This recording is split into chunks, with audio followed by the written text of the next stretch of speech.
Hello, friends. Okay, I'm trying to decide if I like the microphone, holding the microphone.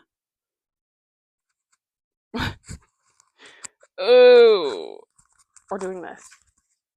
We're doing this. Oh, I don't know. I'm not a YouTuber. Jesus.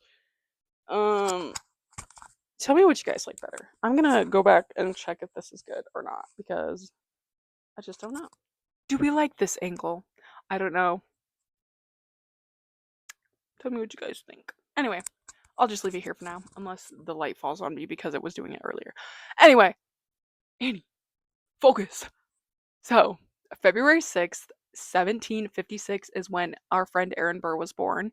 He was born in Newark, New Jersey to Reverend Aaron Burr and Ethel Edwards. Unfortunately, in 1758, at only 2 years old, his parents and his grandparents passed away, so he was left orphaned. So, he and his sister had been shipped off to Philadelphia to live with a family under William Shippen. I don't know that man. Did not look into him because I really want to keep this as concise as possible. So he was there with his sister for a while until he was under the legal guardianship of his uncle. I'm pretty sure it was maternal uncle. God, I did shitty research if I don't know what the F I'm talking about. He was under the legal guardianship of his aunt and uncle, who was apparently abusive, which is kind of unfortunate, but maybe it makes sense for the person he grew into. So, his education and his political career, he studied theology at Princeton University at only 13 years old. Dang, genius. Then he went into the Continental Army as an officer and fought in the American Revolution. So, that um, took him away from his law career for a second. When he left the military service in 1779, this is when he really became a political figure and he helped Thomas Jefferson form the Democratic Republican Party. So his resume really had very significant political statuses. Like he held the senator seat in New York from 1791 to 1797, and then he served as the third vice president under Thomas Jefferson from his first presidency. And then he was like an attorney general, blah, blah, blah, blah, blah. I don't know if that's correct, but he had a lot of political standings within his career. But taking the Senate seat in New York was very controversial, especially for Hamilton, because this was currently being held by Philip Schuyler, who was Hamilton's father in law. But this was really like the spark that started Hamilton and Burr's like year long rivalry. So that's why they hated each other. Like what started it. There's obviously more in the future that starts the duel, but I'm getting too ahead of myself. He met a woman named Theodosia Prevost in August 1779, and this woman was already married. And the crazy part was to a British officer, and his name was I'm gonna slaughter it. Okay, I'm just gonna say we'll just say Prevost. I don't want to slaughter the first name because that's embarrassing. So in Prevost's absence, as he was serving against the literal Americans, he would regularly visit Theodosia in her home in New York or New Jersey, excuse me. But she was 10 years older than him, which was scandalous. The affair was scandalous too, obviously, but after that he had heard about the passing away of Prevost while he was in Jamaica, he died of yellow fever. They obviously got married very quickly. So he had died in 1781, and then Theodosia and Burr had gotten married in 1782. So unfortunately, after a long battle of sickness, Theodosia passed away in 1794, likely from either stomach or uterine cancer. And the only child that had survived between Burr and Theodosia was Theodosia Burr Alston, who we will meet soon. So I want to talk about the Hamilton beef, their duel, and the aftermath. So they obviously had years long conflicts throughout their political and professional disputes. And The real turning point was the election of 1800, where Burr was up against Thomas Jefferson, and since there were flaws in the Electoral College, Burr and Jefferson had received the same amount of votes, so there was a tie, and Hamilton was the deciding vote between them. So, the really surprising thing about this is that Hamilton voted against his own interest and party. So he voted against the Federalist Party and voted for Jefferson, who was a Democratic Republican. He did that just to spite Burr because he hated Burr and believed that he had no integrity. So this won Jefferson the presidency. So this is what ultimately led to the deadly duel. And that is when Burr struck Hamilton right between the ribs, and that he was the damn fool that shot him. Hamilton reference. So from 1805 to 1807, there was something called the Burr Conspiracy. So after killing Hamilton, Burr was not well liked in the political sphere, so his political career had completely collapsed. So, in order to gain some semblance of power back, Burr started plotting a new venture in the American West. So, the nature of the plan is still like widely debated, but historians have two main theories. One, he allegedly wanted to raise a private army and seize Spanish territories and create an independent empire with himself as the leader, obviously, because he's a narcissist. And then there is the succession theory, which others believed that he wanted to break away the western states, which were Ohio, Kentucky, and the Louisiana Territory, from the US and form a new nation. So from 1805 to 1806, he had traveled west to meet with influential men, and he also rose some sort of armies. He had said it was supposedly for an expedition, but that was found to be untrue. And then Jefferson got involved, which probably he was like, finally, let me get this man. So Jefferson had accused Burr of being treasonous. So in 1807, Burr had been arrested and was tried in Richmond, Virginia for treason. So during the trial, prosecutors could not prove that he had any intentions to commit an act of treason, so he was eventually acquitted for his crimes. And again, his political career was now completely gone. There was no shred of hope that he would ever become a type of somebody in something. So he had self-exiled himself to Europe. So he was there for a long time, for a couple years. So what really surprised me the most during my research was he is one of the most controversial political figures in US history. And I believe this is because he's just very hypocritical and he seems to only support what benefited him in the moment, which was unappealing to other people like Jefferson and Hamilton because they were truly fighting for causes that they believed in. And Burr kind of was a sellout for success and power. So he eventually died September 14th, 1836. I genuinely did not plan this because it's September 13th right now. I did not plan this to be like an anniversary of Aaron Burr's death. Like kind of crazy that it landed that way, but he died at age 80 in Staten Island, New York, and he currently rests in Princeton Cemetery. So, that's Mr. Burr, and let's move on to Theodosia. Okay, Theodosia was born June 21st in 1783 in Albany, New York. So her education was incredibly good. Like she got the best of the best.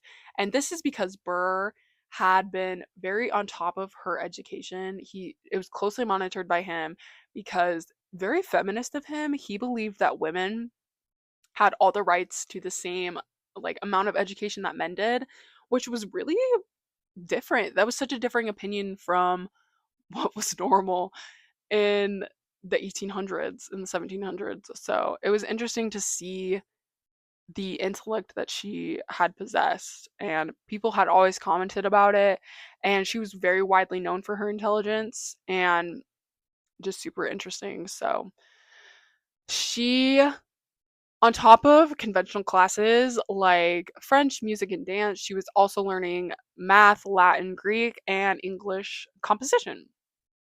So, as I mentioned before, Burr and Theodosia had a very interesting relationship. They were incredibly close.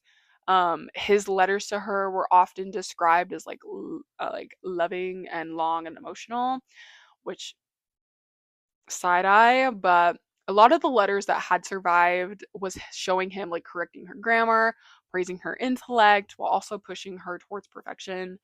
But after the death of Theodosia Burr Prevost, she her death, after that their emotional connection had really intensified and deepened. Um a lot of modern readers who have read the letters between them are like, girl, what the F, because they believe that the parental boundaries had really been blurred between Theodosia and Burr. But he came off as like possessive and like romantic, which is so weird. But there was no evidence that there was anything like sussy sexual going on between them, which thank God. So Theodosia married Joseph Alston, who was a wealthy rice planter from South Carolina, and their marriage was originally politically motivated because it would have benefited both Alston and Burr. Alston would have had connections to a vice president, also a prominent family in New York, and Burr would be tied to one of the South's richest families, while also giving him some political and financial support, which he obviously loved. The title suggests, how can a ship just disappear?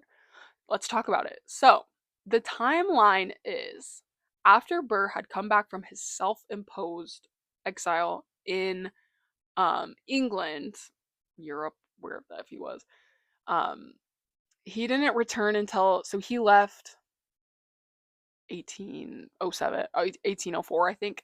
He didn't return until June 1812.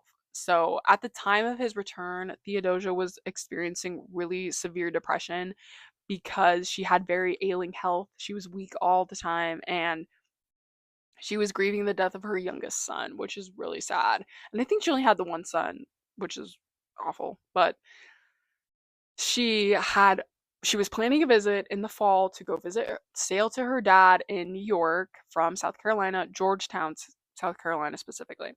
So she had planned to sail up there and visit him, but her husband had been really against it because of the weather, because it was about to be December, and also worried about like pirates and the British, because they had been in the War of 1812, so the British were patrolling the Atlantic Ocean. So he was worried about that stuff. But a friend by the name of Dr. Timothy Green and her maid were to accompany her on the trip instead. In 1812, Theodosia had boarded a schooner by the name of the Patriot, which was known for being very speedy. She was 29 at the time of her disappearance, which is sad because she had her whole life ahead of her. But her ship never arrived. So after weeks of no correspondence, her husband and Burr were obviously very upset and did not know what happened, and they were assuming the worst. But a search ensued, and there was no evidence in that moment of anything nefarious or whatnot. So just disappeared. So there are several theories surrounding this mystery. The most plausible one is that there was a storm that wrecked the ship off the coast of Cape Hatteras, which is about 450 to 500 miles from Georgetown, South Carolina, where she set sail. There were records of a bad storm in that area at the time. So this is the most likely scenario of what had happened to the ship. But it's really interesting that there was absolutely no wreckage. There's absolutely nothing recovered. So my theory is pirates. I'm going to be so completely honest, but and that is the other theory, is that they were captured by pirates, and some legends say that Theodosia was forced to walk off the plank or that she was murdered on the ship. And another very interesting thing that came out was in 1869, there was a portrait found on Nag's Head Island. So it's called the Nag's Head portrait. And people theorize that it is Theodosia, that she had survived something or gotten kidnapped or whatnot, and she was living on that island and just happened to have her portrait painted. So there's no authenticity behind that, but it's fun to believe, right? But Burr and historians know believe that the likely cause is that they got stuck in a storm because of the bad weather that had been surrounding it. So, where is the mystery today? Obviously, it's still a cold case. So of course I got quite interested and I thought about ghost stories that could potentially be connected to Theodosia. And I found a few. So there's one called The Phantom of Bald Head Island, which is near Cape Fear, North Carolina. And they say that a beautiful woman in a like flowing gown can be seen walking the shore, like looking out into sea, potentially waiting for a ship to take her back to her family. So people theorize that since this is close to whatever could possibly have happened to Theodosia, that it is her. Obviously, there's no substantial evidence that this is the truth, but there's a theory. Then there's, I'm gonna freaking get this wrong. It's Ocracoke Island. It's another island in the Outer Banks community, but they also believe that Theodosia was captured by pirates and that she had been murdered on their beach, and that she still roams the beach. So obviously, again, no credibility that that's true. But there has been a haunted hotel. I did not get the specifics of what the hotel actually was. Um, but in the 19th and 20th century, inns along the Carolina coast told stories of Theodosia's room, which is a ghost who had appeared in mirrors and also was where rocking chairs had been moving on their own. That concludes my analysis on Aaron Burr and Theodosia and her disappearance. Let me know if you guys have any theories. I read a lot of things on Reddit that I did not include just because I wanted to keep this concise, like I said. And if you have any feedback on the video itself, like if you like the um, microphone in my hand, on my shirt, if you like this angle better for like the camera, whatnot, just let me know. Any feedback is appreciated because I would love to make these videos better. Um, I really don't know what I'm doing right now, so anything helps. Thank you guys for watching. I really, really, really appreciate it. I was shocked that I had 60 views on my last video, but bye guys, love y'all.